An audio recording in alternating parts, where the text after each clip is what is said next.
कल की बात है, कल की बात। हमारे यजमान जी जो है हम लोग का बचा हुआ प्रसाद पाए हैं, हमारे सामने बैठे झूठा। कई ऐसे यजमान हैं पंडितों को आए ऐसे ऐसे संसार में महाराज यजमान है ना कि वो पंडितों को पंडित नहीं नौकर समझते हैं। क्या समझते हैं? नौकर समझते हैं। अरे पंडित जी टाइम से नहीं आते हो, माला जपते नहीं हो, पाठ करते नहीं हो, काहे को दक्षिणा देंगे? टाइम से पूजा नहीं होता हमारे यहाँ, पाठ किए नहीं, पूजा कराए नहीं, कैसा भोजन? पंडित जी इधर आओ। कहाँ पढ़े? कौन है गुरु जी तुम्हारे? ऐसी बात किया जाता है क्या? अरे तुम्हारा विनाश होने वाला है, तुम पंडित बुलाए हो कि नौकर बुलाए हो? पंडित यदि आप किसी ब्राह्मण को अपने घर में बुलाते हैं तो उसको आदर सम्मान के साथ आप पंडित जी आप कैसे हैं, आपको क्या चाहिए, आपकी क्या व्यवस्था की जाए।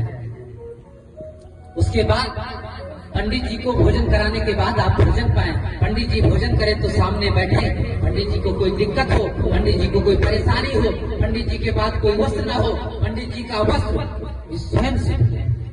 और जब भोजन कर ले पंडित जी तो उनका बचा हुआ जूठा जो है यदि आप पा लेंगे तो मैं 150% गारंटी के साथ कहता हूँ आपका जीवन धन्य हो जाएगा। लेकिन कोई नहीं करता, कोई नहीं करता।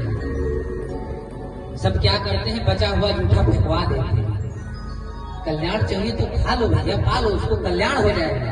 हम नहीं कह रहे हैं, सामने तो नारद जी कह रहे हैं। कौन कह रहा है? नारद जी कह रहे हैं मैं दासी पुत्र था, चातुर्मास करने आए हुए संतों का जूठन प्रसाद पाया और आज आपके सामने में सरकार मालिक बन के खड़ा हूं। ब्रह्मा पुत्र, क्या ब्रह्मा पुत्र बन के खड़ा हूं, केवल ये जूठन का पुत्र है। इसलिए भैया घर में यदि ब्राह्मण बुलाओ, घर में यदि पंडित बुलाओ, घर में यदि आचार्य बुलाओ, छोटा सा भी पूजा कराओ, सत्यनारायण की कथा, तो जहां तक हो सके कि पंडित जी को खुश करके रखिए। रोज रोज थोड़ी होगा पूजा। कोई पंडित कोई ब्राह्मण 6 साल 10 साल 2 साल 4 साल माता पिता घर परिवार रिश्तेदार मामा नानी काका चाची सब कुछ त्याग कर तो विद्या अध्ययन करता है भैया को। घर को छोड़ देता है, माता पिता के दुलार का त्याग कर देता है, वस्त्र स्वयं से धुलता है, गुरुकुल की सेवा करता है, गुरु की सेवा करता है, गुरुकुल में झाड़ू लगाता है। उसके बाद 9 बजे बाल भोग पाता है। क्या पाता है? 9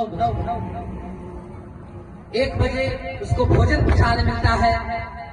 उसके बाद वो विद्या अध्ययन करता है। इतना कष्ट सहने के बाद यदि वो आपके घर में पूजा पाठ कराने आ रहा है, फिर आप यदि उससे नौकर की भांति व्यवहार करोगे तो उसका हृदय आपको आशीर्वाद देगा? देगा आशीर्वाद? नहीं देगा।